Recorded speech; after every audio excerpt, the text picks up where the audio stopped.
গাজীপুরের সাংবাদিক আসাদুজ্জামান তুহিনকে নির্মমভাবে হত্যার প্রতিবাদে কালিয়াকৈরে কর্মরত সাংবাদিকরা মানববন্ধন কর্মসূচি পালন করেছেন। শনিবার সকাল 10টার দিকে উপজেলার লতিফপুর ঢাকা টাঙ্গাইল মহাসড়কের পাশে এই মানববন্ধন অনুষ্ঠিত হয়। মানববন্ধনে বক্তারা বলেন, আসাদুজ্জামান তুহিন হত্যাকাণ্ডে পেশাদার সাংবাদিকতার জন্য এক কালো অধ্যায়। সাংবাদিক তুহিনকে যেভাবে নির্মমভাবে কুপিয়ে হত্যা করা হয়েছে তা একটি স্বাধীন দেশে কল্পনাও করা যায় না। দ্রুত সময়ের মধ্যে হত্যাকাণ্ডের সঙ্গে জড়িত ব্যক্তিদের গ্রেফতার করে দৃষ্টান্তমূলক শাস্তি দিতে হবে। একই সঙ্গে সাংবাদিকদের নিরাপত্তা নিশ্চিত করতে সরকারের কার্যকর পদক্ষেপ নিতে হবে, অন্যথায় সারা দেশের সাংবাদিক সমাজ আরও কঠোর আন্দোলনে যেতে বাধ্য হবে।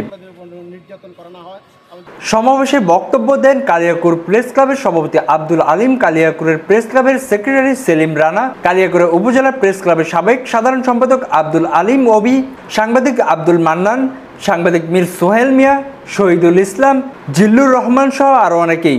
এই মানববন্ধনে ও সমাবেশে বিভিন্ন প্রিন্ট ও ইলেকট্রনিক মিডিয়ার সাংবাদিকেরা অংশ নেন। স্বাধীনতা টিভি বাংলা নিউজ ডেস্ক।